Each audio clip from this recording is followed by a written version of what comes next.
જે શ્રી ગોકુલેશ વૈષ્ણવ સત્સંગમાં આપણે ગઈકાલે વસુદેવ અને નંદરાયજી વચ્ચે જે સંવાદ થયો અને એ સંવાદની અંદર જે કર્મનું મહત્ત્વ સમજાવવામાં આવ્યું હતું એના આધારે મેં આપને મુસ્લિમ બાલયોગીએ સદેહે ભગવત ધામમાં પ્રવેશ કર્યો એ કથા આપણને શ્રવણ કરાવી. હવે આવી એક કથા વ્રજયાત્રા દરમિયાન મેં આપને સમજાવી હતી કે માલપુરના એક વૈષ્ણવ સાકરચંદ બાબા એમણે પણ આ સદેહે ગોલોકધામમાં પ્રવેશ કર્યો. બાકી યુઝ્યુઅલી શું છે, ગમે તેટલા ઉત્તમ કક્ષાના ભગવદીય હોય પણ આ દેહ સાથે ભગવદ્ધામમાં પ્રવેશ કરવો એ ઘણી જ અઘરી વાત છે. ભગવાનની ઘણી આખું શરીર સંપૂર્ણપણે બધું શુદ્ધ હોય ત્યારે બાકી યુઝ્યુઅલી તો શું છે કે આપણું સ્થૂળ દેહ પડે અને તોનું નવત્વ પ્રાપ્ત થાય. એ પણ પાછું બધાને તો નહીં જ. મોટા ભાગે લોકો એવું નહીં માની લેવાનું કે જે લોકો સેવા માર્ગમાં છે એટલે બધા ટોટલી ભગવત ધામમાં જ જવાના. એનું કારણ છે કે સેવા માર્ગમાં સેવા માર્ગ અપનાવનારાને પણ મોટે ભાગે લૌકિક આસક્તિ તો છૂટતી હોતી જ નથી. પ્રભુનું નામ સ્મરણ કરવું, સત્સંગ કરવું, સેવા કરવું આ બધું કરતા હોય છતાં મનમાં તો સંસાર ભરેલો હોય જ. હવે એ જે સંસાર 100% તમારા મનમાંથી નીકળે અને પ્રભુ સિવાય તમને બીજી કોઈ વસ્તુ રૂચે નહીં, એના માટે કહે છે કે નંદ કિશોર હમારો ઠાકુર ઓર જગત સબ ફિક્કો. તમને સંસાર જ્યારે ફિક્કું લાગશે, કશું ગમશે નહીં અને કૃષ્ણની પ્રાપ્તિ સિવાયનો તમારા મનમાં બીજો કોઈ વિચાર નહીં આવે ત્યારે જ તમે ભગવત ધામની પ્રાપ્તિ કરો. બાકીના સમયમાં તો શું થાય કે તમે ભગવાનનું નામ લો. મોટાભાગના લોકો તો જે ભગવત કાર્યો કરતા હોય એની પાછળનો આશય તો પરિવાર સુખી રહે, શરીર સ્વસ્થ રહે, લોકોમાં આપણું નામ ના થાય, આ જ ભાવ હોય છે. ભગવત પ્રાપ્તિની ઝંખના જે ગોપીજનો બોલતા હતા ને કે કૃષ્ણ દર્શન લાલસા, એ તો ભાગ્યે જ હજારોમાંથી કોઈકમાં હોય છે. હવે આ મુસ્લિમ યોગીની ગઈકાલે આપણે વાત કરી તો 16 વર્ષનો છોકરો આ દેહ સાથે ભગવત ધામમાં ગયો તો એ કંઈ એક જન્મનું ફળ નથી. એની અનેક જન્મોથી ભગવાનની ભક્તિ કરતો કરતો આવ્યો અને પછી એના જ્યારે જે આપણો મૂળ વાત હતી ઋણાનુબંધની, તો એના જે ઋણાનુબંધ એ મુસ્લિમ પરિવાર સાથેના જે હતા એ પૂરા કરવા માટે ભગવાને એનું બધું જ કાર્ય, એના બધા જ કર્મો બળીને ભસ્મ પહેલેથી થઈ જ ગયા હશે, પણ જે થોડું ઘણું ઋણાનુબંધ બાકી રહી ગયું અને એ પણ આ મુસ્લિમ પરિવાર સાથેનું, એટલે એને મુસ્લિમના ઘરમાં જન્મ લેવો પડ્યો અને એ લોકોના હાથનો પૂરેપૂરો માર ખાઈ લીધો. એટલે એના પણ એને મારની સામે કોઈ હરફ બોલ્યો નથી, કોઈ ફરિયાદ કરી નથી, કોઈ પ્રતિકાર કર્યો નથી, એને સહન જ કરી લીધું. તો એ શું છે, ઋણાનુબંધ પૂરા થયા. આવી એક બીજી વાત આપણે જગન્નાથપુરીના મહાત્માની આ સત્સંગના માધ્યમથી થોડા વખત પહેલાં જ જોઈ હતી કે જગન્નાથપુરીના મહાત્માએ પેલા સ્વામીજીને કીધું કે મારો છેલ્લો જન્મ હવે કલકત્તામાં થવાનો છે, હરિમોહન લુહારના ઘરે, રેખા મારું નામ હશે. એમાં પણ એનું 16 વર્ષનું આયુષ્ય હતું, પણ એમાં તો એનો દેહ પડ્યો હતો, એ સદેહ નથી ગયા, કારણ કે એ જ્ઞાન માર્ગ હતો. જે ફકીરની મહાત્માની આપણે વાત કરતા હતા અને તમને યાદ આવતું હશે કે જગન્નાથપુરીમાં એનો દેહ પડ્યો દરિયાના કિનારે અને સ્વામીજી અગ્નિ સંસ્કાર કરેલા હતા. એ બધી વાતો આપણે થોડા વખત પહેલાં થઈ ગઈ અને પછી બીજા જન્મમાં એ કલકત્તામાં હરિમોહન લુહારના ઘરે રેખા નામની છોકરી તરીકે એ મહાત્માનો જન્મ થયો અને કહ્યું હતું કે એ જન્મમાં મારો કોઈ ચમત્કાર નહીં હોય, સાદું સીધું જીવન હશે અને 16 વર્ષનું આયુષ્ય. તો આ મુસ્લિમ બાલયોગીનું પણ 16 વર્ષનું આયુષ્ય, પેલી છોકરીનું પણ 16 વર્ષનું આયુષ્ય.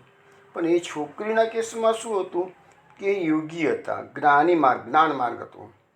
અહીંયા મુસ્લિમ યોગી જે છે બાલયોગી એ ભક્તિ માર્ગમાં હતો. ભક્તિ માર્ગના વૈષ્ણવો ભગવાનના લાડકા હોય છે, જ્યારે જ્ઞાન માર્ગીઓ શું છે, બધા પોતાના બળે એના આગળ આવવાનું હોય છે, એટલે એમાં પતનની શક્યતા ઘણી બધી વધી જતી હોય છે.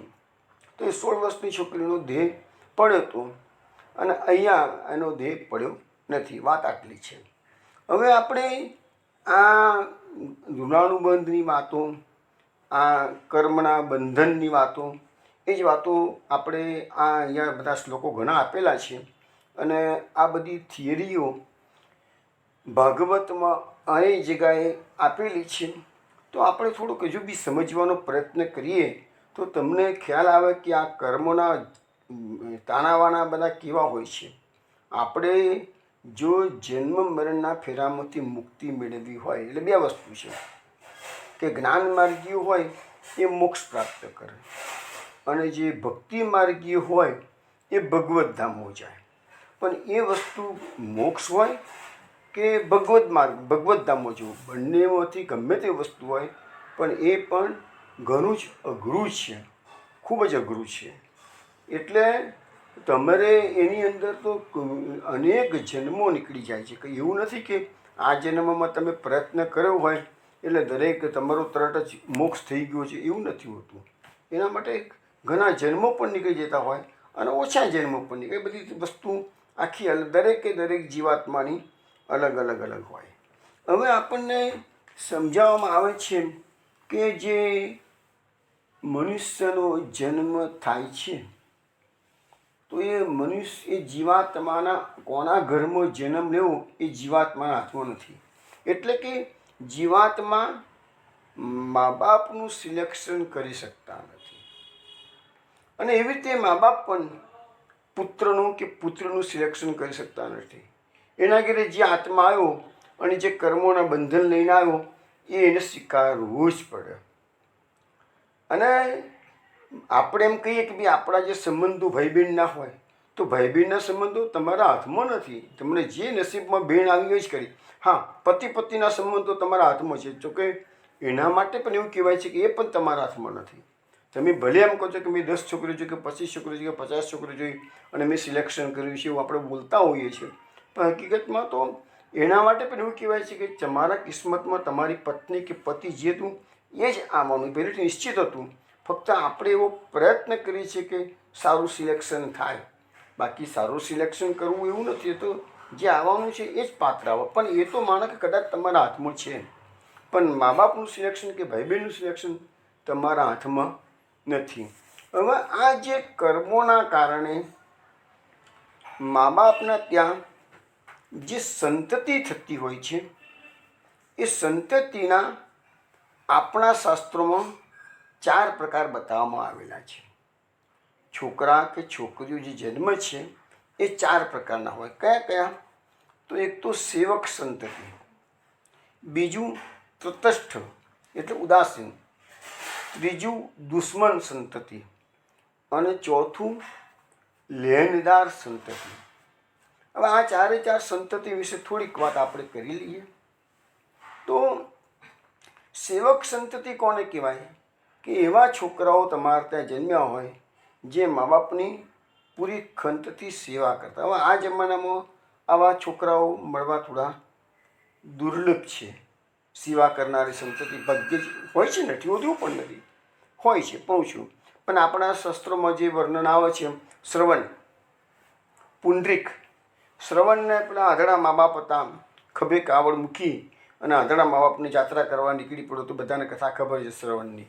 રાજા દશરથનું બાણ વાગ્યું અને શ્રવણ મરી ગયો. કથા આપણને બધાને ખબર છે. પુંડરીક, પંઢરપુરમાં પુંડરીકના કારણે આજે પણ વિઠ્ઠલનાથજી કેડ પર 2 હાથ મૂકી અને ઈંટ પર ઊભા છે. વિઠ્ઠલ, તો ઈંટ પર જે ઊભા રહે નામ વિઠ્ઠલ, તો એ આજે પણ ઊભા છે. પંઢરીનાથની એક ખાસિયત મેં કદાચ કીધી જ હશે, ફરીથી કહું છું કે પંઢરીનાથમાં જે મંદિર છે એ જ આપણા ત્યાં ગુસાઈજીનું પ્રાકટ્ય છે, વિઠ્ઠલનાથજીનું. અમોને ઈચ્છા એ જે હું નંદન તમે તાત, એ જે આપણે વલ્ભાખ્યાનમાં ગાઈએ છીએ ને. હવે એ 15/8ના મંદિરમાં આજે પણ તમે દર્શન કરવા જાઓ તો તમે ઠેઠ અંદર નિજ મંદિર સુધી જઈ શકાય છે. તમે ઠાકોરજીના સ્વરૂપની અંદર ચરણારવિંદમાં તમારું મસ્તક લગાવી શકો છો. અત્યારે તો ચાલે છે, આગળ જતાં શું થશે ખબર નથી. એવી રીતે જગન્નાથપુરીમાં પણ જે બલરામ, સુભદ્રા અને શ્રી કૃષ્ણના 3 સ્વરૂપો છે, તો અમે જ્યારે પહેલી વખત ગયા હતા જગન્નાથપુરીમાં, ત્યાં નિજ મંદિર સુધી જવા દીધા હતા અને સ્વરૂપોનો સ્પર્શ અમે કરેલો છે. અને એવું કશું નહીં કે અપરસની કંઈ જરૂર નથી. આ જ પેન્ટ શર્ટ ને એવા જ કપડાં પહેરી અને જગન્નાથપુરીના મંદિરમાં અમે ગયા હતા. અંદરના ભાગમાં જઈને પરિક્રમા કરી છે અને સ્પર્શ કર્યો અમે એ સ્વરૂપોનો. પણ હવે ત્યાર પછી જેટલી વખત ગયા તો જગન્નાથપુરીમાં અંદરની એન્ટ્રી બધાને બંધ કરાવી દીધી છે. ફક્ત બહાર ઊભા રહી અને ગરુડ સ્તંભ બગાડી કે એ જે ચોક છે મોટો, ત્યાંથી દર્શન કરી શકાય છે, અંદર નથી જવા દેતા. એવી પંઢરપુરમાં અત્યારે અંદર જવા દે છે, કદાચ ભવિષ્યમાં એ પણ બંધ થઈ જાય. તો એ પંઢરપુરના જે ઠાકોરજી છે વિઠ્ઠલનાથજી, એ પુંડરીક એના મા બાપની સેવા કરતો હતો, એટલે એને દર્શન આપવા માટે આવ્યા હતા. તો આપણા ત્યાં આ 2 ઉદાહરણ ખૂબ જાણીતા છે. આપણા શાસ્ત્રોએ માતૃદેવો ભવ, પિતૃદેવો ભવ એવા શબ્દો વાપરેલા છે. કેમ વાપરેલા છે? તો લખે છે કે ભગવાન આ મનુષ્યનો દેહ જે છે ને, એ આપણને મા બાપે આપેલું છે. અને આ દેહ મળ્યો તો જ તમે ધર્મ, અર્થ, કામ અને મોક્ષ, જ્યાં આ દેહથી તમે આ સાધ્ય થઈ શકે છે. ધર્મ, અર્થ, કામ અને મોક્ષ, આ 4 વસ્તુ જે પુરુષાર્થો જે તમે પ્રાપ્ત કરો છો, તો આ દેહ આપનાર કોણ છે? તો મા બાપ છે. એટલે ભગવાન શ્રી કૃષ્ણ જ્યારે કંસને મારી અને વસુદેવ દેવકીને કેદખાનામાં છોડાવવા જાય છે, તે વખતે શ્રી કૃષ્ણ ભગવાન વસુદેવ દેવકીના ચરણમાં વંદના કરતા બોલે છે કે જો કોઈ મનુષ્ય 100 વર્ષ સુધી જીવીને પણ મા બાપની સેવા કરતો રહે તો પણ તે તેમના ઉપકારોથી ઋણમુક્ત થઈ શકતો નથી. જો મા બાપના કેટલા ઉપકારો છે કે પુત્ર ધારે તો પણ એ ઋણમુક્ત થઈ શકે. એટલા માટે તો કહે છે ને, પિતૃ ઋણ. આપણા શાસ્ત્રોમાં જે 3 પ્રકારના ઋણ બતાવવામાં આવેલા છે, દેવ ઋણ, ઋષિ ઋણ અને પિતૃ ઋણ. તો એ ઋણમાં, આ 3 ઋણમાંથી મુક્ત થાય એ જ ભગવદ્ ધામમાં જઈ શકે. પણ આપણા માર્ગમાં, પુષ્ટિ માર્ગમાં તો ઉત્તમમાં ઉત્તમ માર્ગ મહાપ્રભુજી બતાવી દીધો છે કે તમે ભગવાનની એક તીવ્ર ભક્તિ યોગ તમે જો કરશો તો આ 3 ઋણમાંથી ઓટોમેટિકલી મુક્ત થઈ જવાશે. ભગવાન આગળ વસુદેવજી દેવકીજીના ચરણોમાં વંદના કહે છે, વંદના કરતા બોલે છે કે જો પુત્ર સામર્થ્યવાન હોય છતાં પણ મા બાપની શરીરથી અને ધનથી સેવા કરતો નથી, તો તેવા પુત્રના મૃત્યુ પછી યમદૂતો તેના શરીરનું માંસ કાપીને એને ખવડાવે છે. હવે તમારે કદાચ મનમાં એવો વિચાર પણ આવે કે ભાઈ આ તો સ્થૂળ શરીર તો સ્મશાનમાં બળી જવાનું છે, તો પછી એ જીવાત્માને યમદૂતો કેવી રીતે એનું માંસ ખવડાવવાના છે કે છે? આવો વિચાર કદાચ આવો બી ખરો તમને. તો એની થિયરી મેં થોડા વખત પહેલાં સમજાવેલી કે જ્યારે યમદૂતો આ જીવાત્માને લઈ જાય છે તાને એને નારકી યોનિમાં જવાનું હોય તો એને યાતના દેહ આપવામાં આવે છે. જો એને સ્વર્ગ વગેરેમાં જવાનું હોય તો એને દિવ્ય દેહ આપવામાં આવે છે. એટલે જે પ્રકારની એની ગતિ હોય એ પ્રકારનો એને દેહ મળે છે. અને જેવી રીતે આ સ્થૂળ શરીરને આપણે હું માની બેઠા છીએ, એવી રીતે એ જીવાત્માને જ્યારે યાતના દેહ મળે છે ત્યારે યાતના દેહને એમ જ માને છે કે હું જ છું.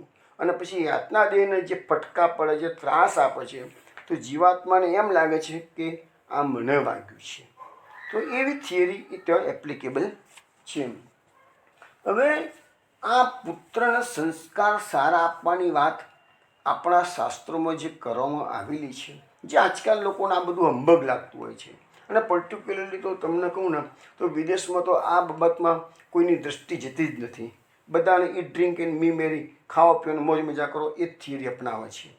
એટલે તો ત્યાં આગળ માર્ગદર્શન બી મળતું નથી, મુશ્કેલી ત્યાં છે. તેનું વાતાવરણ પણ થોડું કેવું છે.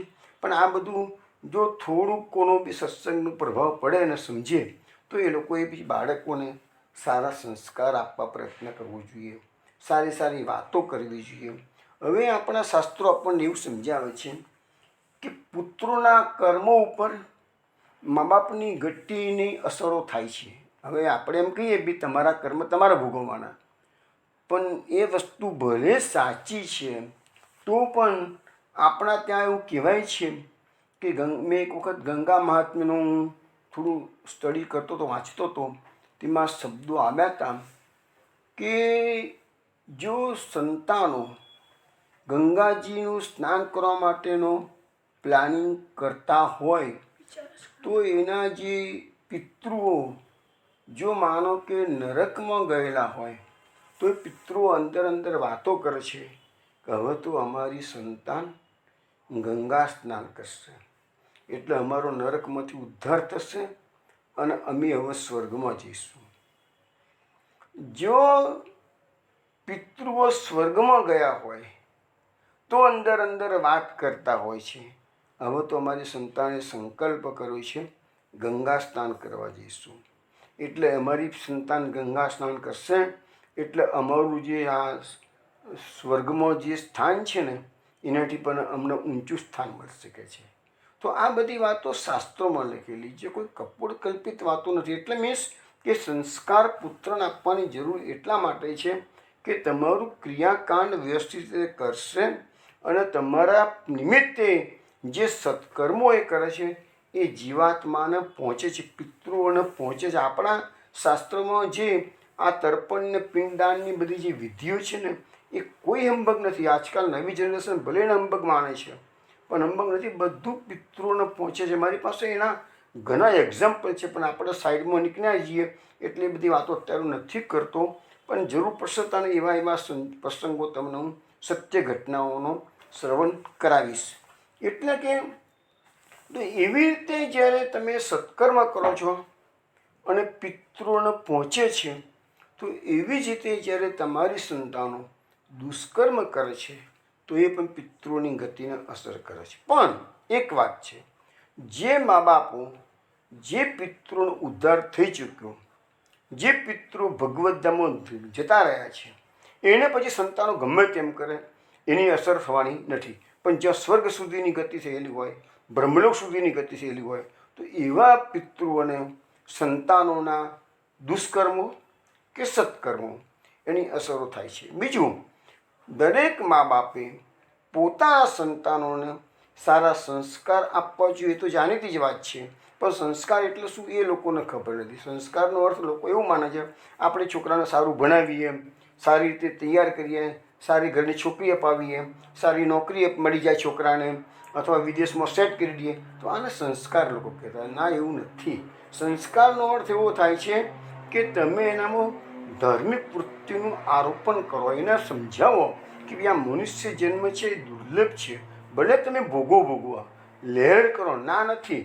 એટલે ખાસ તો હું 3 વસ્તુ સમજાવતો હોઉં છું કે આપણે જે કર્મો કરી છે 3 પ્રકારના છે. એક તો લૌકિક કર્મો, બીજું વૈદિક કર્મો અને ત્રીજું ભક્તિપૂર્વકના કર્મો.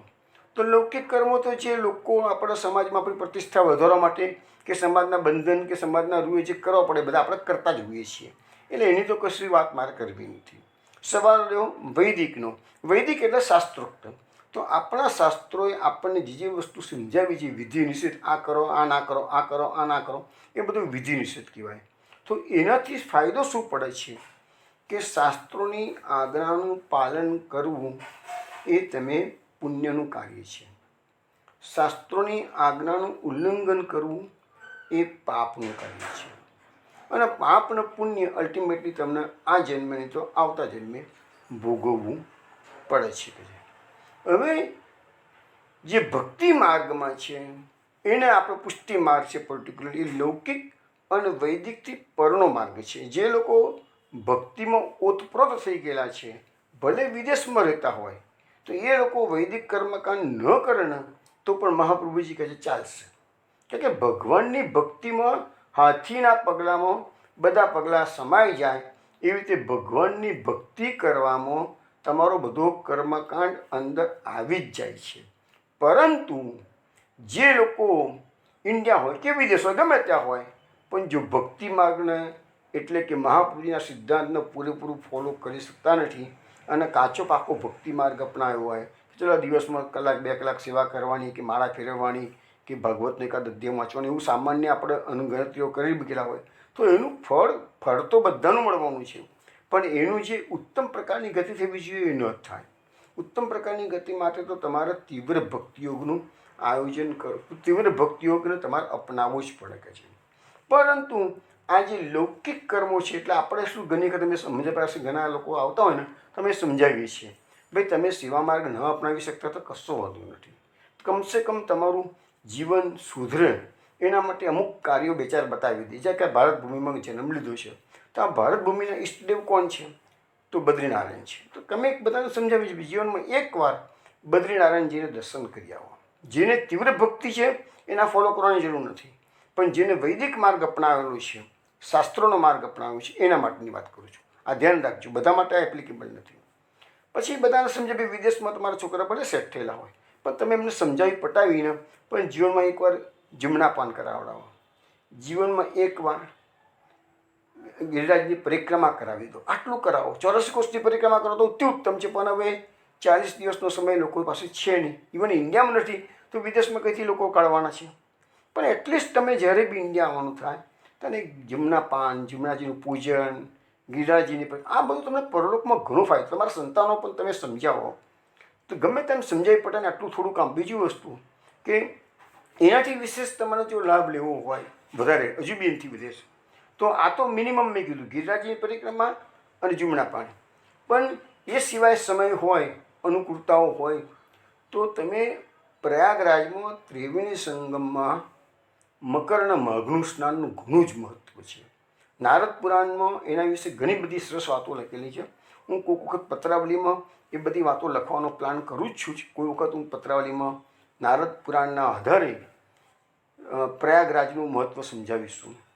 તો મકર અને માઘનું સ્નાન નારદ પુરાણમાં એટલે સુધી લખેલું છે કે સ્વર્ગમાં રહેલા દેવતાઓ પણ ઈચ્છે છે કે પ્રભુ હવે પછી અમારું સ્વર્ગનું પુણ્યનું બેલેન્સ ખતમ થાય, અમે પૃથ્વી પર જઈએ તો અમને ભારત ભૂમિમાં જન્મ આપજે, જેથી અમે પ્રયાગરાજમાં જઈ અને આ મકર અને માઘનું સ્નાન કરી શકીએ. તો મકર અને માઘનું સ્નાન કરે તો એ વખતે લખ્યું છે અંદર નારદ પુરાણમાં, સારા બ્રહ્માંડના 3,20,00,000 તીર્થો એ વખતે તગાડે આવે છે. તમે મકર અને માઘ વખતે ત્રિવેણી સંગમમાં એક ડૂબકી મારો એટલે તમને 3,20,00,000 તીર્થોમાં સ્નાન કરવાનું પુણ્ય મળે. આવું નારદ પુરાણ બતાવી રહ્યું છે. તો આ એક ઇઝી ગોઈંગ રસ્તો. ભાઈ તમે તીવ્ર ભક્તિ કરો તો ઉત્તમ છે, પણ નથી કરી શકતા. કારણ કે એ ભક્તિ તો ભગવાનની બહુ મોટી કૃપા હોય ને એનું જ આ ભક્તિ માર્ગ છે. કોઈ સામાન્ય રેજીપેજીનું કામ નથી ભક્તિ માર્ગ અપનાવવાનું. પણ આ બધી વસ્તુઓ શું છે કે ભાઈ ઇન્ડિયામાં આવ્યા છો, ચલો એવો પ્રોગ્રામ બનાવો જીવનમાં એકવાર, કહું છું વધારે તો કહેતો નથી, એકવાર એવો પ્રોગ્રામ બનાવો કે તમે મકર ન માગ એટલે શું પડે સમજાવી દઉં. તો આપણા ત્યાં 14મી જાન્યુઆરીથી મકર સંક્રાંતિ કહેવાય. એ 14મી જાન્યુઆરીથી 1 મહિના સુધી એટલે લગભગ 13મી ફેબ્રુઆરી સુધી એ મકરનું સૂર્ય રહે. તો એ દરમિયાન જે સ્નાન કરે ત્રિવેણી સંગમમાં એને મકરનું સ્નાન કહેવાય. એક વાત. હવે માઘ સ્નાન કોને કહેવાય? તો આપણા ગુજરાતી પ્રમાણે પોષ સુધી પૂનમથી મહાસુદી પૂનમ સુધીનો જે 1 મહિનો છે એ વ્રજની અંદર મહા મહિનો કહેવાય છે. કારણ કે વ્રજની અંદર શું છે કે આપણો પોષવદ એટલે ત્યાં આગળ વ્રજની અંદર મહાવદ થયો અને આપણો મહાસુદ એટલે એનો તો આગળ મહાસુદ થયો. એટલે ત્યાંના પ્રમાણે માઘ સ્નાન એટલે મહા મહિનાનું સ્નાન. તો એ ક્યારે કહેવાય? તો પોષ સુધી પૂનમથી શરૂ થઈ અને મહાસુદ ગુજરાતી પ્રમાણે પોષ સુધી પૂનમથી શરૂ થઈ અને મહાસુદી પૂનમ સુધી હોય એને માઘ સ્નાન કહેવાય. હવે આ 1 મહિનો પહેલો અને 1 મહિનો આ એ બંનેનું ભેગું કરો ને તો લગભગ 15 કે 20 દિવસ તો દર વર્ષે એવા આવે છે કે જે બંનેમાં એક જ ડૂબકી મારવામાં મકરનું સ્નાન પણ થઈ જાય અને માઘનું સ્નાન પણ થઈ જાય. તો આ તો બધું હું એટલા માટે સમજાવું છું કે જે લોકો તીવ્ર ભક્તિયોગ નથી કરી શકતા તો કમસે કમ આવું કરશો તો એટલીસ્ટ તમારું મુક્તિ નહીં મળે, તમને ભગવદ્ધામાં પ્રવેશ નહીં કરે, પણ એનું પુણ્ય ઘણ. એમ તો એવું લખ્યું છે નારદ પુરાણમાં, તેવા જીવાત્માઓનું તો મકર અને માઘનું સ્નાન કરે છે ને તો એને મુક્તિ મળી જાય છે, જન્મ મરણના ચક્કરમાંથી છૂટી જાય છે, એવું અંદર લખેલું છે. તો આ બધા અમુક આવી બધી ઘણી બધી વાતો છે. એ બધી વાતો અત્યારે નથી કરતો, પણ આ તો તમને 2-3 વસ્તુ મેં બતાવી દીધી છે કે જેથી જે લોકોને પોતાની સંતતિને સમજાવી શકાયું હોય તો સમજાવો. પછી જીવનમાં એકવાર આટલું કરેલો તો તમારે સંતતિનો બી ઉદ્ધાર થશે, કમસે કમ સદગતિ મળશે. કારણ કે એક વસ્તુ સમજવાનો પ્રયત્ન દરેક જણ કરજો વૈષ્ણવો, કે આપણું આજે 70, 80 કે 90 વર્ષનું જીવન છે એ તો થોડું જ છે. એના પછીનું જીવન છે એ અનંત છે, ઘણું મોટું જીવન છે. અને એ જીવનનો જે બધો આધાર છે એ આપણા મનુષ્ય જીવનના કર્મ ઉપર છે. તો આ બધી વાતો મેં શાસ્ત્રોના આધારે આપને શ્રવણ કરાવી છે. હવે આપણે જે પિતૃ પાસે સત્કર્મોની વાત કરીને એવી એક બીજી વાત કરવાની છે. જ્યારે પિતૃઓ એટલે કે મા બાપ મરણ પથારીએ પડેલા હોય તાને સંતતિએ એમની જોડે બેસીને સતત નામ સ્મરણ કરવું જોઈએ. તો એનાથી એ પિતૃનો ઉદ્ધાર થશે. આપજી આજકાલ શું થઈ ગયું છે, મા બાપ માદા પડ્યા હોય એટલે આઈસીયુમાં દાખલ કરી દેવાના. છોકરાઓ કે હું પૈસાની ચિંતા નહીં કરો, તમે દાખલ કરી દો. એટલે એ આઈસીયુમાં તમે દાખલ કરી દો અને કદાચ 2-4 દિવસ કે 2-4 મહિના વધારે જીવી પણ ગયા તો એનાથી કોઈ ફરક નથી પડતો, કારણ કે મૃત્યુ તો જે આવવાનું છે એ આવવાનું જ છે. તો પછી તમે એવા સમયમાં લાગે કે હવે બચવાની આશા નથી તો ભલે ને મૃત્યુ આવે પણ એમનો જન્મારો સુધરે એના માટે એમની જોડે બેસીને તમે ભગવત સ્મરણ કરો, નામ સ્મરણ કરો. હું તમને મારા પિતાશ્રીની વાત કરું તો મારા પિતાશ્રીનો જ્યારે અંતિમ સમય હતો ત્યારે અમે લોકોએ મારા કાકાના છોકરાઓને બધા ભેગા થઈ વારાફરતી 24 કલાક અખંડ શ્રી કૃષ્ણ શરણમ મંત્રોનો જપ કર્યો હતો, ધૂન લગાવી હતી. તો 7 દિવસ સતત 7 દિવસ સુધી 24 કલાક વારાફરતી બધા સૂતા હતા, ઊંઘતા હતા. કોઈને કોઈક તો જોડે બેઠેલું જ હોય એમની જોડે, પથારીની જોડે. અને 7 દિવસ એમને નામ શ્રવણ કરાવ્યું છે અને પછી મારા પિતાશ્રીએ દેહ ત્યાગ કર્યો છે. તો આનાથી શું થાય કે જેનો જીવ જવાનો હોય પિતૃઓનો એ તમને ભૂરી આશીર્વાદ આપીને જાય. તો આ બધી વસ્તુઓ શાસ્ત્રોની વાતો છે. થોડુંક અંતિમ ક્ષણ આની વેલ્યુ પરલોકમાં ઘણી વધારે છે કે જે તમે કોઈના એવું નહીં કે પોતાના પિતૃઓને તમે પડોશમાં હોય કે તમારા ઓળખીતામાં કોઈ હોય અને એને અંતિમ સમયે બેસાડીને એની જોડે બેસીને નામ સ્મરણ કરો ને તો એ તો એની તોલે તો કોઈ વસ્તુ આવતી નથી કે છે, એવું લખ્યું છે શાસ્ત્રની અંદર. તો ચલો વિષ્ણુ, અત્યારે આપણે પહેલાં 4 પ્રકારની સંતતિની વાત કરતા હતા. તો મેં તમને પહેલાં શ્રવણનું એક્ઝામ્પલ આપ્યું, પુંડરીકને આપ્યું એક્ઝામ્પલ. આપણે શાસ્ત્રોમાં માતા પિતાની સેવા કરવાનું માટે એમ કહેવાય છે કે વૃદ્ધોની સેવા એ ભગવાનની સેવા કરતાં વિશેષ છે. એટલે તો પુંડરીકની પાસે જ્યારે વિઠ્ઠલનાથજી આવ્યા તો પણ એને પોતાના મા બાપની સેવા છોડી નથી. પેલા કૌશિક તપસ્વીની મેં વચમાં વાત કરી હતી, એમાં પણ એવું જ હતું કે ધર્મવ્યાજને મળવા માટે મિથિલા નગરીમાં જાય છે. તો ધર્મવ્યાજ તો કસાઈ છે, માંસ તોલીને બધાને કાપીને આપતો હતો. તો પણ એને ખબર પડી ગઈ કે આ તો કૌશિક તપસ્વી ફલાણા જંગલમાં બગલીને બાળીને ભસ્મ કરી હતી, એ જ આ છોકરો છે કે છે. તો એને કેવી રીતે ખબર પડી? તો એને કીધું મારા માતા પિતાની હું સેવા કરું છું કે છે. તો એમાં પણ આ જ વસ્તુ આગળ બતાવવામાં આવેલી છે. આધુનિક સમયમાં બી એવા શ્રવણ જેવા ઘણા છોકરાઓ છે, ઘણા મારી પાસે એક્ઝામ્પલ છે. હું તમને 2-3 એક્ઝામ્પલ આપું છું. અમારા ત્યાં શું છે કે અહીંયા ઓઆરજીમાં એક Bharatbhai Joshi software engineer job કરતા હતા પહેલાં, અને આજે બી આપણો ફેમિલી રિલેશન જેમની સાથે, એટલે એમના વિશે થોડીક મને માહિતી છે એટલે તમને આપું છું. તો કરદમ જ્યારે ફાઇનલ યરમાં હતો તો એને ફાઇનલ યરનો પ્રોજેક્ટ એને ઓઆરજીમાં લીધેલો, ત્યારથી આ ફેમિલી સાથે અમારા સંબંધ થયેલા. અને ભરતભાઈ પોતે જોશી અને સોફ્ટવેર એન્જિનિયર, અને એમ કહેતા હતા એક દિવસ મારા મોડે કે ભાઈ એમ કે જ્યારે નવું કોમ્પ્યુટર આવ્યું હતું ત્યારે ઈસરોના સાયન્ટિસ્ટોને કોમ્પ્યુટરની ટ્રેનિંગ આપવા માટે ઓઆરજીએ આ ભરતભાઈને મોકલેલા. એટલે એવા લર્નેડ માણસ કે જે ઈસરોના સાયન્ટિસ્ટોને ટ્રેનિંગ આપે એ માણસની પાસે કેટલું નોલેજ હોય સોફ્ટવેરનું. એવા એ ભરતભાઈ સાથે કરદમની અંદરના પ્રોજેક્ટના કારણે કરદમના સાથે રિલેશન થઈ ગયેલા, ક્યારેક ગયા આવે એટલે એમની મને વાત કરી હતી, જાણવા જેવી વાત છે એમની. તો એમના કુટુંબની અંદર એવું બન્યું કે ભરતભાઈના લગભગ 35 વર્ષની ઉંમર ત્યારથી લગ્ન થયેલા નહીં. ફાધર ને 2 જણા અને સિસ્ટરના લગ્ન થઈ ગયેલા કે છે. મધર બી એક્સપાયર થઈ ગયેલા. એટલે ઘરમાં 2 જ જણા, ભરતભાઈ અને એમના ફાધર 2 જ જણા કે છે. ભરતભાઈ કે હું તો આખો દાડો ઓઆરજીમાં જોબ કરું અને ફાધર તો રિટાયર થયેલા એટલે ઘરે જતા કે છે. હવે અચાનક એક દાડો એવું બન્યું કે ઓચિંતો ફાધરને પેરાલિટિક એટેક આવ્યો અને લકવાગ્રસ્ત થઈ ગયા, પથારીગ્રસ્ત થઈ ગયા ફાધર કે છે. હવે કે છે ભરતભાઈ કે છે મારા માટે કપરું હતું કે સારી જોબ બી કરવી અને પિતાશ્રીની સેવા પણ કરવી, 2 એક સાથે કરવાનું મારા માટે અઘરું હતું. પણ હું ઘણી વખત સમજાવતું કે જે લોકો ધર્મમય જીવન જીવતા હોય તો એ લોકોનું ભગવાન સાચવી લેતા હોય છે. તો આ લોકોના કેસમાં એવું બન્યું કે જ્યારે ઘરમાં આવું પરિસ્થિતિ નિર્માણ થઈ તકલીફવાળી, તો આ ભરતભાઈના ફાધરના એક મિત્ર કે જે ઈડરમાં રહેતા હતા અને એ મિત્રની એક છોકરી એ બી 33-34 વર્ષની કુંવારી જ હતી અને બ્રહ્માકુમારીમાં વળી ગઈ હતી.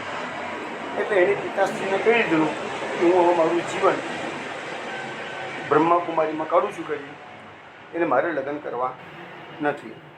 પણ જ્યારે એ ઈડરવાળા મિત્રને ખબર પડી કે બરોડામાં મારો મિત્રને લકવો થઈ ગયો છે અને અત્યારે ભરત એકલો પડી ગયો છે, એટલે એ મિત્રએ પોતાની છોકરી, એમનામાં અરુણાબેન હતું, અરુણાને સમજાવી કે બેટા જો તું બ્રહ્માકુમારીમાં ભલે વળી ગયેલી હોય, આ તબક્કે તું ભરત સાથે લગ્ન કરી લે કે છે તો ભરતથી એના પપ્પાની સેવા નહીં થઈ શકે, જોબ બી કરવાની બે નહીં થઈ શકે છે, તો તું ગરડાઓની સેવા કરીશ તો ભગવાનની સેવા કરતાં કે ભગવાનની ભક્તિ કરતાં પણ વધી જાય છે. અને સાચી વાત છે કે અરુણાબેન માની પણ ગયા અને અરુણાબેનના એટલા મોટી ઉંમરે 33-34 કે 35 વર્ષની ઉંમરે ભરતભાઈ સાથે લગ્ન થયા. અને પછી તો અમારા ઘરે એ લોકો ઘણીવાર આવી ગયા છે, અમે બી એમના ઘરે ગયા છીએ. પછી વિશેષ વાત કરતાં જાણવા મળ્યું તો અરુણાબેન કહે છે કે મેં તો કહે છે મારા સસરાની સેવા કરવા માટે જ લગ્ન કરેલા હતા, પેલા મારા પિતાશ્રીના કહેવાથી કે છે. અને વર્ષો સુધી એટલે કે જ્યાં સુધી મારા સસરાજી જીવ્યા ત્યાં સુધી અમે ક્યાંય કોઈ જગ્યાએ ફરવા ગયા નથી કે છે. અને કહે છે કે મેં બધી સેવા પૂરેપૂરી કે છે મારા સસરાની કરી કે છે. કદીક અઠવાડિયે કદીક ને ક્યારેક શાક લેવા જવું પડે તો પણ ઘેરથી રિક્ષા લઈને નીકળું કે છું અને શાક બજારમાં રિક્ષા ઊભી રાખું અને ફટાફટ 1-2 શાક લઈ અને તાત્કાલિક ઘેર આવી જવું કે છે. એટલો સમય જ સસરાને મેં મારાથી દૂર રાખ્યા, બાકી હું સસરાની સેવા કરી છે. પરિણામ એ આવ્યું કે અંતિમ સમયે સસરાને એટલી બધી પુત્રવધુ માટે લાગણી થઈ ગઈ કે આ છોકરીએ આટલી બધી મારી સેવા કરી છે કે છે, જ્યાં કડીકાળમાં બહુ અઘરું છે આવી સેવા કરવાની, એ બી લકવાગ્રસ્ત માણસની. તો એ કહે છે મારા સસરા મને આલિંગન આપીને બચ્ચીઓ કરીને એટલું બધું મોઢામાંથી આંખમાંથી અશ્રુ નીકળે ને એટલો અહોભાવ પ્રગટ કરે ને ભૂરી આશીર્વાદ આપતા બેટા તારું કલ્યાણ થયું કે છે. તો આ વસ્તુ બહુ અગત્યની છે કે જ્યારે તમને પિતૃના આશીર્વાદ મળે ને તો તમારો જન્મારો સુધરી જાય. હવે કેટલાક લોકો એવા છે કે ઠાકોરજીની સેવાને બહુ મહત્ત્વ આપે છે અને મા બાપની સેવાને મહત્ત્વ આપતા નથી. તો એના માટે મારે સમજાવવાનું છે કે ઠાકોરજીની સેવા અગત્યની છે જ, પણ મા બાપની સેવા તો એનાથી વિશેષ અગત્યની છે.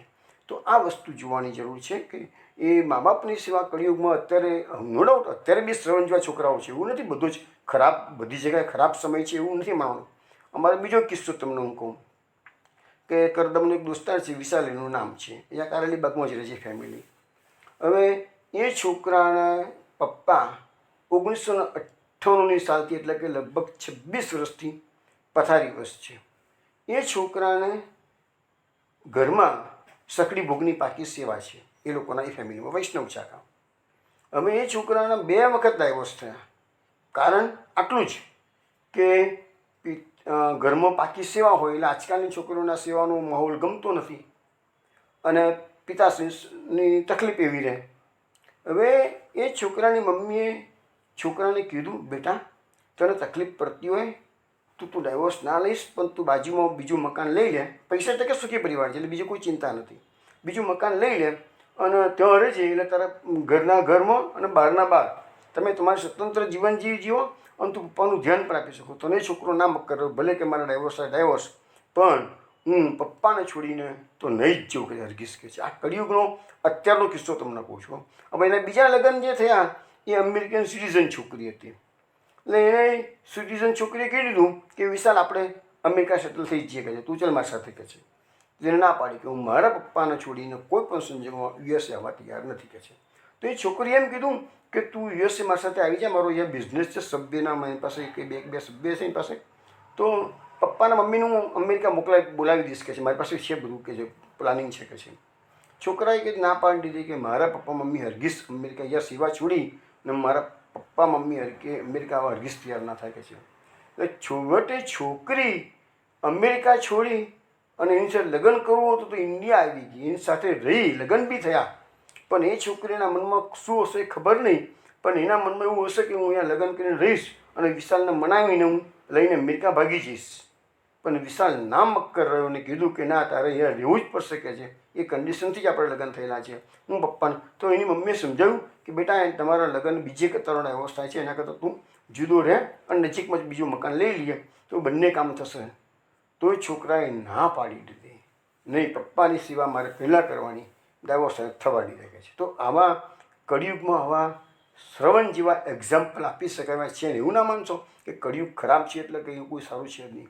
અમારા જ ઘરની વાત કરું તો મારા કાકાના દીકરા મધુભાઈ છે લુણાવાડામાં, એમને પણ એમના ચંપાબાની સેવા વર્ષો સુધી કરી. એ બી લોકો 5 ભાઈઓ છે, તો કોઈ દાડો એવું નથી કીધું કે ના હવે હું થાક્યો છું બીજાના ઘરમાં જાઓ, ત્રીજાના ઘરમાં જાઓ, કશું જ નહીં. એક જ વ્યક્તિએ, એક જ ભાઈએ બધી પણ ઓછામાં ઓછા 15 વર્ષ તો સેવા કરી હશે એમને, ચંપાબાની સેવા. કોઈ દાડો અકળાવવાની, એ બંને પતિ પત્ની ભેગા થઈને સેવા કરેલી છે કે છે. અને એ જે માગે એ વસ્તુ એમના માતૃશ્રી જે માગે હાજર કરી દે.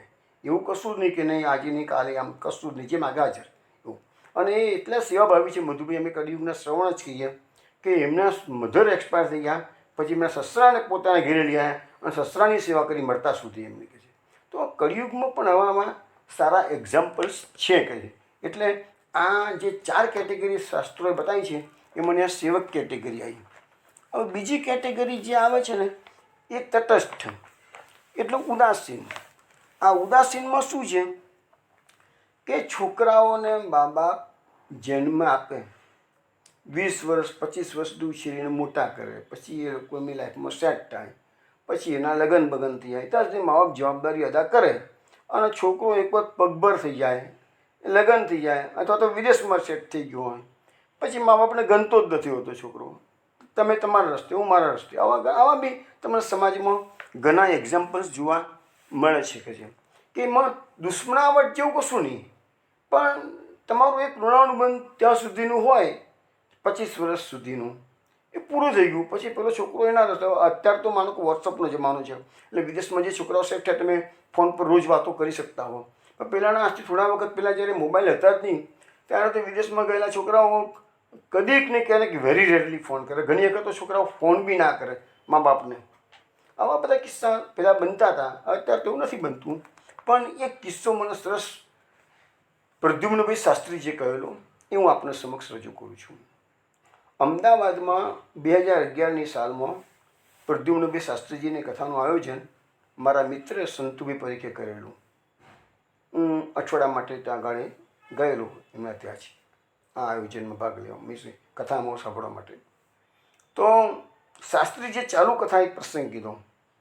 ચાલુ કથાએ કીધું શાસ્ત્રીજીએ, આ બધી આવી જ સંતાનોની જ વાત નીકળી હતી, કંઈક કથામાં એવો પ્રસંગ આવ્યો હતો. તો શાસ્ત્રીજીએ વાત કરી કે મારી થોડા વખત પહેલાં વાઘોડિયામાં કથા હતી, વડોદરાની બાજુમાં વાઘોડિયા છે, અને વાઘોડિયાથી થોડેક દૂર ગોરજ મુનિ સેવા આશ્રમ અનુબેન ઠક્કરે બનાવેલો છે. બહુ સુંદર આશ્રમ છે, જંગલમાં મંગલ કર્યું છે અનુબેન ઠક્કરે, ખૂબ સુંદર કામ કરી રહ્યો છે. તો ઘરડા ઘર છે, હોસ્પિટલ છે, ગામડા આટલા ઇન્ટિરિયર ગામડાઓમાં આવી સારી સગવડો આપવી, એટલે બહુ મોટું સેવાનું કામ અનુબેન ઠક્કર કરી ગયા. પછી કંસર થયું, અનુબેન ઠક્કર મરી પણ ગયા. હું મળેલું છું અનુબેન ઠક્કરને, આશ્રમમાં પણ 2-3 વખત જઈ આવ્યો છું. તો શાસ્ત્રીજી કહે છે કે મારી કથા ચાલતી અનુબેન ઠક્કર આમંત્રણ આપવા આવ્યા, પછી નક્કી કરો દિવસ કે 2 દિવસે તમારે ત્યાં આવીશું કે છે. એને બપોરે 12-12 કથામાં વિલામ લીધું. અનુબેન ઠક્કર આવી ગયા એટલે મેં એમ સાથે ગોરજ મુનિ સેવા આશ્રમમાં ગયા કે છે.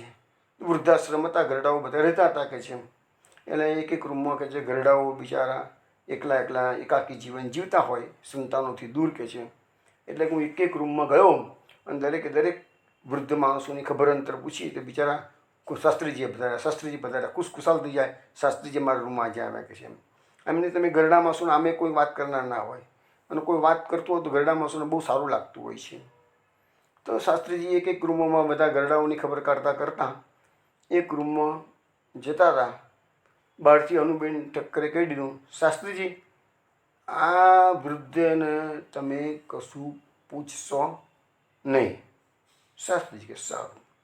શાસ્ત્રીજી કે હું રૂમમાં દાખલ થયો, જોયું તો એ વૃદ્ધ માણસનો વર્તન બહુ વિચિત્ર લાગ્યું. આખું શરીર ખુલ્લું, ખાલી કેળ પર એક નાનકડો ટુવાલ વીંટાળેલો હતો અને પથારીમાં એટલે કોટની ઉપર પથારીની ઉપર મોટી બેગ અને બેગની ઉપર થાળી મૂકેલી અને થાળી મૂકીને જમતા હતા વૃદ્ધ. જય શ્રી કૃષ્ણ એટલું બોલ્યો, હું કશું પૂછ્યું નહીં કે નવું ના પાડી એટલે કે છે. એટલે પછી તરત થોડી વાર રહીને અમે બહાર નીકળી ગયા. શાસ્ત્રીજી કે મને ખ્યાલ તો આવી ગયો કે વૃદ્ધમાં કંઈક ખામી લાગે છે, પ્રોબ્લેમ લાગે છે. બહાર નીકળ્યા પછી અનુબેન ઠક્કર કહે છે, શાસ્ત્રીજી તમે અત્યારે જેના રૂમમાં ગયા હતા એ વ્યક્તિ કોણ છે, ઓળખો છો કે છે? શાસ્ત્રીજી કહે છે, ના, અરે આ તો ભારતનો ખ્યાતનામ ઇન્ટરનેશનલ ખ્યાતિ પ્રાપ્ત ડૉક્ટર છે, ENT સર્જન કે છે.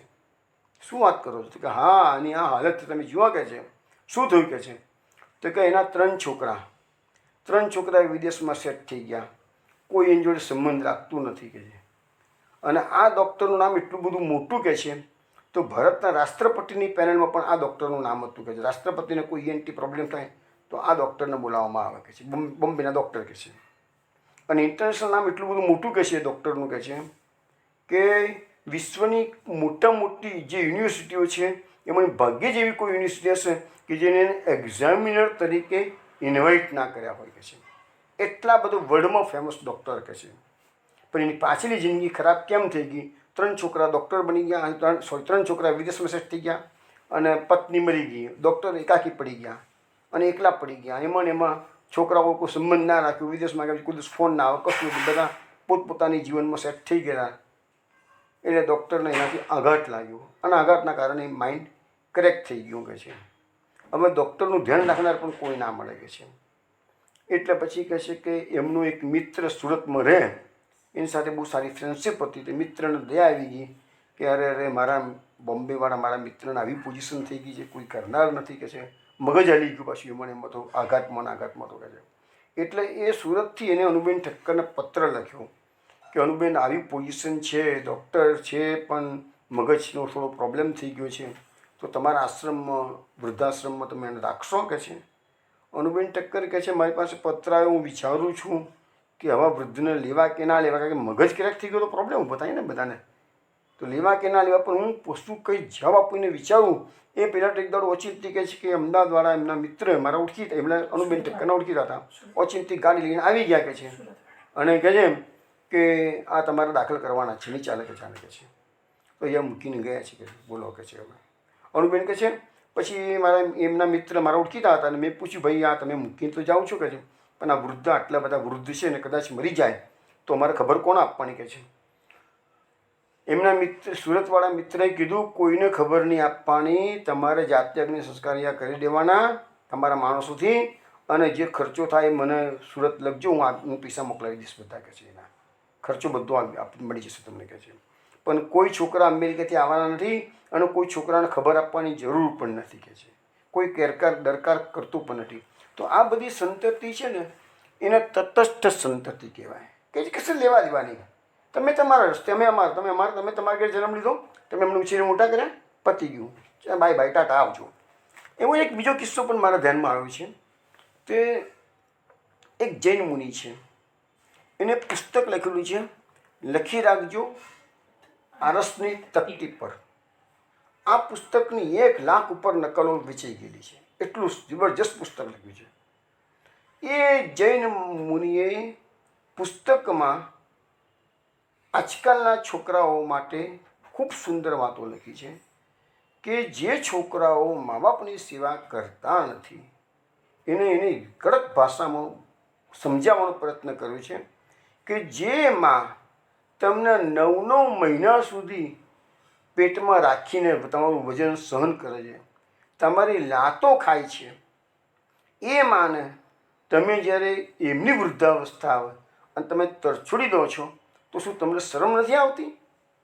જે મા બાપ તમને 20-25 વર્ષ સુધી લાલન પાલન કરીને મોટા કરે છે, તમને ભણાવે છે, ગણાવે છે, અને એ જ મા બાપને તમે એમની વૃદ્ધાવસ્થામાં તરછોડી દો છો તો તમને ભગવાન પણ માફ નહીં કરે. અને આ તો મેં તમને ઉપર છેલ્લું કીધું છે, પણ આવું એને જબરજસ્ત લખ્યું છે. લખ્યું છે કે તમારી માં તમને 9 મહિના પેટમાં રાખે છે, તમે એક 2 કિલોનો પથ્થર 2 કલાક તો ઉચકીને ઉભા રહો તો ખરા કે છે, તમને ખબર પડશે કે કેટલું કષ્ટ પડે છે. 2 કિલોનો પથ્થર 2 કલાક સુધી હાથમાં રાખીને ઉભા રહો એક જગ્યાએ, તમે જુઓ તમને તમારી શું હાલત થાય છે કે છે. તો 9 મહિના સુધીમાં આ સંગ્રહ છે તમને, તો તમને કહે છે કે એના પ્રત્યે પછી તમારું કોઈ ફરજ નથી કે છે. આવું એને બહુ સારી ભાષામાં સરસ લખ્યું છે. હવે અમદાવાદમાં એક IAS અધિકારી રિટાયર્ડ થયા, અમદાવાદનો કિસ્સો છે, રિટાયર્ડ થયા, અને એ અધિકારીને એમના પિતાશ્રી સાથે 35 વર્ષથી બોલવાનો પણ સંબંધ હતો નહીં. એને 35 વર્ષથી આ અધિકારીને એના પિતાશ્રીનું મોઢું પણ નથી જોયું, કે એના પિતાશ્રીને મળવાય નથી ગયા, કે ફોન પર વાત પણ નથી કરી. 35 વર્ષ થઈ ગયેલા, અને એ એના પિતાશ્રી નાના ભાઈના ઘેર અમદાવાદમાં જ રહે. હવે રિટાયર થયા એટલે એક મિત્રએ એને આ જૈન મુનિનું પુસ્તક છે લખી રાખજો આરસની તકતી પર, એ વાંચવા માટે આપ્યું કે લે ભાઈ આ વાંચી. આમ પેલો રિટાયર થયેલો માણસ હતો એટલે એમ કે ભાઈ ફ્રી થઈ ગયા છે એટલે કંઈક ને કંઈક વાંચી શકે છે. હવે રાત્રે પુસ્તક એની પાસે આવ્યું, પેલા પરવારીને વાંચવા માટે બેઠા. એ IAS અધિકારીને એટલો બધો પુસ્તકમાં રસ પડ્યો કે રાત્રે મોડે સુધી જાગીને પણ આખું પુસ્તક વાંચી લીધું. પછી એ એક પુસ્તકના કારણે કેટલું પરિવર્તન અધિકારીમાં આવ્યું. એ ખૂબ રડ્યા અધિકારી રાત્રે. એને પોતાના પર આવ્યું શું કરે રે, મેં મારા પિતાશ્રી સાથે 35 વર્ષથી સંબંધ કટ કરી નાખ્યો છે કે છે, મારી મોટામાં મોટી ભૂલ છે કે છે. હવે હું સવાર પડે ક્યારે અને પિતાશ્રીની માફી માગ્યા ક્યારે, એટલી બધી તાળાવી લાગી. રાત્રે એને ઊંઘ પણ ના આવી. એ અધિકારીને રાત્રે ઊંઘ પણ ના આવી. સવારે ઉઠ્યા, તૈયાર થઈ ગયા, અને 8 વાગતામાં તો એ પોતાના પિતાશ્રીને મળવા માટે ભાઈના ઘરે પહોંચી ગયા. વિચાર કરો કે બાપના દીકરાઓનું મિલન 35 વર્ષે થાય છે. એ અધિકારીએ જઈને પિતાશ્રીના પગમાં માથું મૂક્યું, ખૂબ રડ્યા, પિતાશ્રીની માફી માગી. પિતાશ્રી મારી ભૂલ થઈ ગઈ, મેં ઘણી મોટી ભૂલ કરી છે, મને માફ કરો કે છે. અને પિતાશ્રી પણ ખૂબ રડ્યા, ભાઈ પણ ખૂબ રડ્યો, આ ભાઈ પણ ખૂબ રડ્યા. 2 કલાક સુધી તો રહ્યા, વાતો કરી, દિલ બધાનું હળવું થઈ ગયું. જે સંબંધ 35 વર્ષ થયો નહોતો, એક પુસ્તકના કારણે એમને સંબંધ કરવા માટે પ્રેરાયા. અને પછી લખે છે કે હું પાછો 2 કલાક બેસી પિતાશ્રી સાથે એમનું મન હળવું કરી દીધું. મનમાં કડવાશો બધી કાઢી નાખી, નીકળી, બધાના મનમાંથી કડવાશો બધી નીકળી ગઈ. પાછો હું આવી ગયો મારા ઘરે કે છે. અને મારા ઘેર આવ્યા પછી અડધો કલાકમાં જ નાના ભાઈનો ફોન આવ્યો કે પિતાશ્રીનો દેહ પડી ગયો છે કે છે. ને મને થયું કે સારું થયું પિતાશ્રીને મળવા ગયો, નહીં તો પછી આ પુસ્તક મેં મર્યા પછી આ પુસ્તક વાંચ્યું હોત તો હું મારી જાતને માફ જ ના કરી શકે છે. તો કહેવાનો મતલબ શું છે કે આ બધા જે છોકરાઓ આ ટાઈપના છે ને, એ તટસ્થ સંતતિમાં આવે, એટલે કે પછી લેવા દેવાની, તમે તમારા રસ્તે, અમે અમારા રસ્તે. પછી બીજી સંતતિ આવે છે ને, શાસ્ત્રોમાં જે વર્ણનો આવે છે, દુશ્મન સંતતિ. એ દુશ્મન સંતતિ એટલે શું છે, પૂર્વજન્મનો વેરી હોય, તમારું વેર થઈ ગયેલું હોય તો વેરનું વસૂલ કરવા માટે આ જન્મમાં તમારે ત્યાં આવે. તો એવી પણ કેટલીક સંતતિઓ હોય છે કે જે ઘરના મા બાપને મારતી હોય છે, એને ભરણ પોષણ પૂરતું આપતી નથી હોતી. કદાચ ગરીબ અવસ્થા હોય તો એને ખાવાની પણ તકલીફ પડતી હોય, અને જે પૈસા પાત્ર મૂકી ગયેલા હોય તો પછી એને જુદા નીકળી ગયા હોય, પણ દુશ્મનાવટ જેવો વ્યવહાર કરતા હોય, એ પૂર્વજન્મના વેરી હોય ને, એ પુત્ર બનીને આવે છે. અમદાવાદમાં કિસ્સો આવા તો હવે એના બી ઘણા કિસ્સા છે, અત્યારે કહેતો નથી, પણ એક જ કિસ્સો ટૂંકામાં કહું કે અમદાવાદમાં એક વખત એવું પેપરમાં આવ્યું હતું કે અમદાવાદના એક બિલ્ડરે જમીનના ઝઘડામાં એના પોતાના સગા પુત્રનું ખૂન કર્યું હતું. તો પછી મને ખ્યાલ આવે કે આ બધી દુશ્મન સંતતિ આવેલી છે. ભલે બાપે છોકરાનું ખૂન કર્યું છે, ઘણી વખત છોકરાઓ બાપનું ખૂન કરે છે, એવા પણ કિસ્સા પેપરમાં આવતા હોય છે. તો આ બધી દુશ્મન સંતતિ છે. પછી લેણદાર સંતતિ. લેણદાર એટલે શું કે પૂર્વજન્મનું જેવું હોય, પૂર્વજન્મનું દેવું હોય એ લેવા માટે પાછું આવે. હવે એના માટેનું પણ એક એક્ઝામ્પલ તમને અત્યારે આપું કે હું ડૉક્ટર અચ્છુભાઈ ગાંધીની જે ઘણી વખત વાત કરું છું ને, સુરતના ખ્યાતનામ આઈ સ્પેશિયાલિસ્ટ, એમણે જ મને પ્રસંગ કહેલો કે ભરૂચમાં બે મિત્રો હતા. એક મિત્ર પૈસા પાત્ર હતો અને એક મિત્ર બુદ્ધિશાળી હતો. બે જણાએ ભેગા થઈને કીધું કે આપણે ફેક્ટરી કરીએ કે છે, એકના પૈસા અને એકની બુદ્ધિ. એટલે એ લોકોએ સુરતની બાજુમાં સચિન, ત્યાં આગળ કંઈ જગા લેવાની હતી. સસ્તીવારીની જમાનાની વાત છે. તો 40,000 રૂપિયા રોકડા લઈ બેગમાં ભરી અને બંને મિત્રો સચિન ગયા સુરતની નજીકમાં સચિન જીઆઈડીસી છે ત્યાં. અને જમીનનો બધી વાટાઘાટો કરતા હતા, પણ કોઈ કારણસર સોદો સેટ ના થયો. એટલે 40,000 રૂપિયાની બેગમાં હતા એ લઈને પાછા ભરૂચ આવવા નીકળ્યા. ટ્રેનમાં એ લોકો ગયા હતા અને ટ્રેનમાં પાછા આવ્યા. હવે ટ્રેનમાં ગીરડી પુષ્કળ હતી એટલે બંને જણા બારી અગાડે લટકતા આવતા હોય ને એવી રીતે બંને જણા આવ્યા. હવે તાપીનો બ્રિજ આવ્યો હોય કે નર્મદાનો બ્રિજ આવ્યો હોય, તો કોઈ બ્રિજ પર આ જે બુદ્ધિશાળી મિત્ર હતો એની દાનત બગડી. એટલે એને પૈસાદાર મિત્ર જે હતું ને એની હાથ એ લટકીને આવતો હતો કિનારા પરથી. એટલે એનો હાથ એને ધીરે ધીરે ચીમટી એવી ખીને કે પેલો ગભરાઈ ગયો. એટલે ફડીને એનો હાથ બક્કડ છૂટી ગઈ એટલે સીધો નીચે નદીમાં તાપીમાં કે નર્મદામાં પડ્યો અને તનાઈને મરી બી ગયો. એટલે 40,000ની બેગ હતી, સાઈડમાં મૂકી રાખેલી હતી. એટલે એને પૈસા મળી ગયા. કોઈને ખબર ના પડી કે આને પ્રપંચ કર્યો છે અને મિત્ર જ મિત્રને મારી નાખ્યું છે, એને કોઈને ખબર ના પડી. હવે જે પેલા બુદ્ધિશાળી માણસ હતો એની પાસે પૈસા આવી ગયા. એ પૈસાથી પછી એને ધંધો કર્યો અને એ મલ્ટીપ્લાય થયા અને ઘણા પૈસા એની પાસે થઈ ગયા. પછી સસ્તીવાળીની જમાની 40,000 રૂપિયાની કિંમત હતી એ જમાનામાં. હવે એના ત્યાં સંતાન થતું નહોતું, પણ એને આ બનાવ બન્યો પછી એના ઘરે છોકરાનો જન્મ થયો. એટલે સ્વાભાવિક છે, પૈસા પણ આવ્યા, છોકરો નહોતો થયો, છોકરો થયો એટલે ખુશાલી ઘરમાં આવી ગઈ. પણ છોકરો થોડોક મોટો થયો, થોડોક બોલતો થયો એટલે એક દાડો ઉચાળમાં ઓચિંતો ઘરમાં બોલી ગયો, હઠભૂંડા 40,000માંથી મને મારી નાખ્યો છે. પાછો છોકરો જેમ હતું નોર્મલ થઈ ગયો. એના બાપા સમજી ગયા કે સારું આ છોકરો આવું બોલે છે, એટલે એવું ના હોય કે મારો મિત્ર હતો એ જ મારા ઘરમાં જન્મ લઈને આવ્યો હોય કે છે. હવે કહે છે કે પાછું નોર્મલ જોયું છોકરો, પણ થોડાક દાડા થાય અને છોકરો પાછો પિતાશ્રીએ ગાડે બોલી જાય, હઠભૂંડા 40,000માંથી મને મારી નાખ્યો કે છે. તે સારું કે છે. એના પિતાશ્રી વિચાર કરે છે કે સલું પણ છોકરો નાનો છે એટલે બોલે છે કે છે, પણ થોડો સમય થશે ને એટલે છોકરો ભૂલી જશે. પૂર્વજન્મની સ્મૃતિ આવતી લાગે છે એને, પણ ભૂલી જશે, પછી વાંધો નહીં આવે એવું એ માનતો હતો. પણ એને ચિંતા તો થવા મળી કે સાલું આ છોકરો એ જ આવ્યો છે, મારો મિત્ર તો એ જ મારા ઘરમાં જન્મ લઈને આવ્યો છે કે છે. અને હાડું જો આ સ્મૃતિ એની જતી ના રહે તો મોટો થાય પછી મને પ્રોબ્લેમ ઊભો થાય કે છે.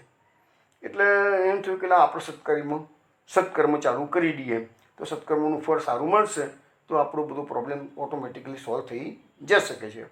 એટલે એ દરમિયાન એક સાધુ સંત પુરુષ ભરૂચમાં આવેલા.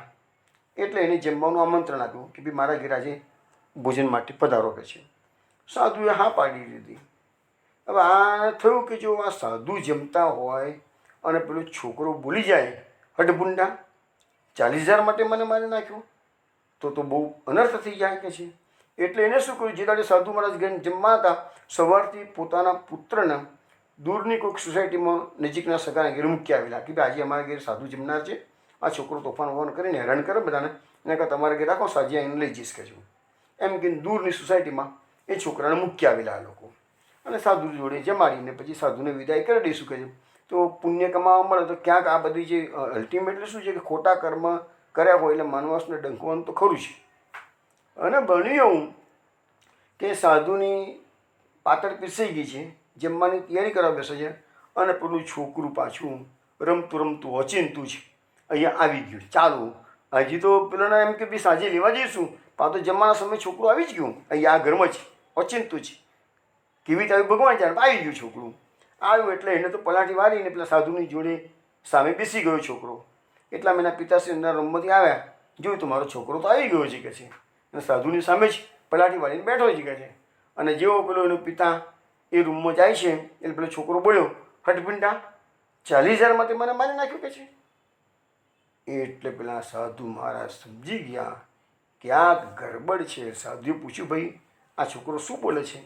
બાપજી, એ છોકરો છે નાનો ત્યારથી ક્યારેક ક્યારેક બોલે છે, રોજ નહીં બોલતો, ક્યારેક ક્યારેક બોલે છે. કે છે ઠીક છે, તો હવે બોલે, તો નાનું છોકરું છે, એના મનમાં આવે બોલ્યા કરે. કે છે સાધુ કહે છે, ના, છોકરું આવું કોઈના ઘરે છોકરું આવું બોલતું મેં જોયું નથી. કે છે છોકરું બોલે છે એની પાસે સાચું રહસ્ય છે.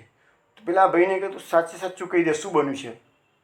તો જ હું જમીશ, નહીં તો નહીં જમ, હું ઊભો થઈને જતો રહીશ. કે તારા ઘરેથી. સાધુ કોઈ વખતે જમતો ઊભો જમ્યો નથી, જમતા બેઠા, પણ થાળી પીસેલી તૈયાર હતી, એને ઊભા થઈને જતા રહેતો તો ઘણું મોટું પાપ લાગે એને. એટલે સાધુએ એને કહી દીધું ચોખ્ખે ચોખ્ખું કે તારે સત્ય વસ્તુ મને બતાવી પડશે, તો હું જમીશ, તો નહીં જમું. કહે છે. એટલે એને પછી સત્ય વસ્તુ હતી કહી દીધી કે બાપજી, મારી ભૂલ થઈ ગઈ છે, એ વખતે મને શું થયું મને ખબર ના પડી, અને મેં મારા મિત્રને મારી નાખ્યું અને 40,000 રૂપિયા લીધા, અને આ એ જ છોકરો આવો લાગે છે. કે છે સાધુ કહે છે, સારું ભાઈ, જે બનતું બની ગયું છે. કે છે અત્યારે એ પોઝિશન એ ફેમિલીની કેવી છે?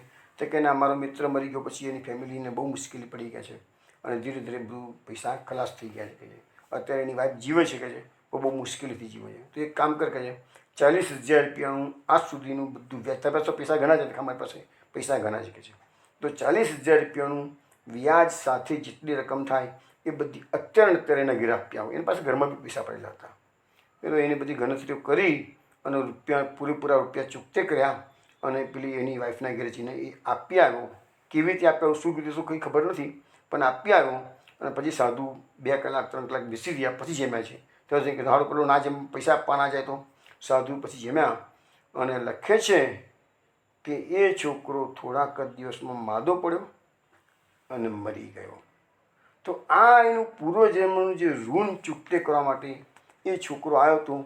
તો આ લંધાર સંતતિ છે. કે છે આવી રીતે ઘણાના ઘરમાં અપંગ સંતતિ જન્મતી હોય છે, પણ અપંગ સંતતિ એ દવા દારૂ કરાવીને પૈસા ખર્ચ કરાવ અને છેવટે એનું દેવ ચૂકતે થઈ જાય, એટલે લંધાર સંતતિ જતી રહે. તો એવા કિસ્સા પણ ઘણા જે સમાજની અંદર બનતા હોય છે. પણ એવા બધા જે અપંગ છોકરાઓ જે જન્મતા હોય છે એ લગભગ 18-20 વર્ષ સુધી જ રહેતા હોય છે. લગભગ એટલામાં દેવ ચૂકતે થઈ જ જતું હોય છે મોટે ભાગે. એવું લગભગ જોવા મળ્યું છે ત્યાં સુધી, એવું જ છે લગભગ.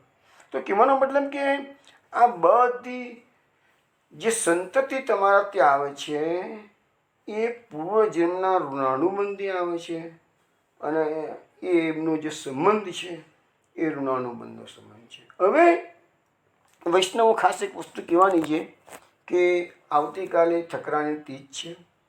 આપણે સત્સંગમાં યમનાષ્ટકનો પહેલાં પાઠ કરીશું બધા, એને પછી જ આપણો સત્સંગ આવતીકાલનો આપણે શરૂ કરીશું. એટલે એ પ્રમાણે માનસિક રીતે તૈયારી રહેજો. યમનાષ્ટક જેને આવડતું હોય એ બોલે, ના આવડતું તો ચોપડી હાથમાં એની પાઠની પુસ્તિકા આગળ રાખજો. બીજી વસ્તુ એ ખાસ કહેવાની વૈષ્ણવોને કે આ સપ્ટેમ્બર મહિનાની અંદર 1 મહિના માટે સત્સંગ બંધ રહેશે, પણ યુટ્યુબ પર મારો સત્સંગ આવશે જ. અને આ વખતે આજે અત્યારે આપણે ઋણાનુબંધની બધી બહુ વાતો કરી છેલ્લા 2 દિવસમાં. તો એવા ઋણાનુબંધની સત્ય ઘટનાઓ હું તમને અઠવાડિયામાં જે 4 વાળા સત્સંગ આપણું ચાલે છે, સોમ મંગળ બુધ ને ગુરુ, એવી રીતે ગઈ વખતે જે રીતે મેં પદો મૂક્યા હતા સખાના, 40 દિવસ સત્સંગ બંધ રહ્યો એ દરમિયાન મેં પદો મૂક્યા હતા, એવી રીતે આ વખતે હું ઋણાનુબંધની સત્ય ઘટનાઓ બધી યુટ્યુબના માધ્યમથી મૂકીશ. તો તમને એ દિવસોમાં 4 અઠવાડિયા સત્સંગ બંધ રહેશે, તો 4 ચોક 16 કથાઓ, અને એ બધી સત્ય ઘટનાઓ અને ઋણાનુબંધની જ કથાઓ છે. એ તમે સાંભળજો તો તમને ખ્યાલ આવશે કે આ જીવનના આપણા જે તાણાવાના છે, આપણા જે લૌકિક સંબંધો છે, એની પાછળ કેટલા ગૂઢ રહસ્યો રહેલા આપણને ખબર નથી, એટલે આપણે બધું નોર્મલી સ્વીકારી લઈએ છીએ. બીજી વસ્તુ કે જે લોકો આધ્યાત્મિક પ્રગતિ કરતા હોય, મા બાપના સંબંધો, ભાઈ બહેનના સંબંધો, પતિ પત્નીના સંબંધો, એ બધા સંબંધો ભલે ઋણાનુબંધ હોય, પણ મા બાપ, પતિ પત્ની, ભાઈ બહેન દરેક જન્મ બદલાઈ જાય, પરંતુ જે ગુરુ શિષ્યનો સંબંધ હોય છે એ ક્ષણિક નથી. એ શિષ્યની જવાબદારી જ્યારે ગુરુ લે છે તો એ શિષ્યનો ઉદ્ધાર થાય ત્યાં સુધી ગુરુને એની સાથે ઋણાનુબંધ ચાલુ રહે છે. ત્યારે મા બાપ અને પતિ પત્ની, ભાઈ બહેન, એ બધા જે ઋણાનુબંધ છે એ તો બધું બદલાતું જ રહે છે. પણ ગુરુ શિષ્યના સંબંધો, એ તમને એક કથા હું પહેલી જ કથા હું દલિત કુમાર શાસ્ત્રીને મૂકવાનો છું એ વખતે સપ્ટેમ્બરના ફર્સ્ટ વીકમાં વાત કરું છું. અને એ કથા તમે સાંભળજો, તમને સત્ય ઘટના કહું છું. 1960 સાલની આ વાત છે. ત્યારે હું જે મૂકી રહ્યો છું લલિત કુમાર શાસ્ત્રી, એને આ નવો જન્મમાં પૂર્વ જન્મની જે શિષ્યા છે એને આ જન્મમાં મદદ કરે છે. પૂર્વ જન્મનો શિષ્ય છે એને આ જન્મમાં દર્શન માટે એને કેવો પુકાર કરીને બોલાવે છે હૃદવારની અંદર. એની એક રોમાંચક કથા આખી તમને સપ્ટેમ્બરના ફર્સ્ટ વીકની અંદર પેલી લલિત કુમાર શાસ્ત્રી. અને એ સિવાય બીજી ઋણાનુબંધની અસંખ્ય કથાઓ બધી મારી ઓલરેડી રેકોર્ડ કરેલી જ છે. બધી જ્યારે કોરોનાનો સમય હતો તો વડોદરાના ભારતીબેન વ્યાસ મેયર એમની જોડે મારો સત્સંગ બધું ઘણું એમને સાંભળ્યો અને બધું રેકોર્ડ કરતા હતા. રેકોર્ડ કરીને બધું કરદમને રોજ મોકલાવી દેતા હતા. કરદમના લેપટોપમાં બધું મારો સત્સંગ રેકોર્ડ કરેલો છે. તો એવી બધી 16 કથાઓ અમે સિલેક્ટ કરી દીધેલી છે અને સપ્ટેમ્બરમાં તમને યુટ્યુબના માધ્યમથી એ બધું શ્રવણ કરવા મળશે. આજે વૈષ્ણવો લાઇટ અમારા ત્યાં હતી નહીં એટલે મેં તમને આ બધા સંતતિના પ્રકારો થોડા ડિટેલ્સમાં જવા પ્રયત્ન કર્યો છે. હમણાં જ આવી ગઈ છે લાઇટ, એટલે કંઈ વાંધો નહીં. હવે આપણો આ અધ્યાય લગભગ પૂરો થવાની તૈયારીમાં છે, પણ હું આવતીકાલે અધ્યાય 5મો અધ્યાય પૂરો થઈ જશે. અને કાલે હું તમને પહેલાં યમનાષ્ટકનો પાઠ કરીશું. 5મો અધ્યાય કાલે પૂરો જ કરીશું.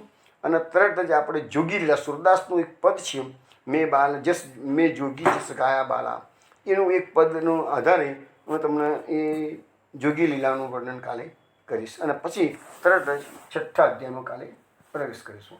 જય શ્રી કૃષ્ણ, જય શ્રી ગોકુળેશ.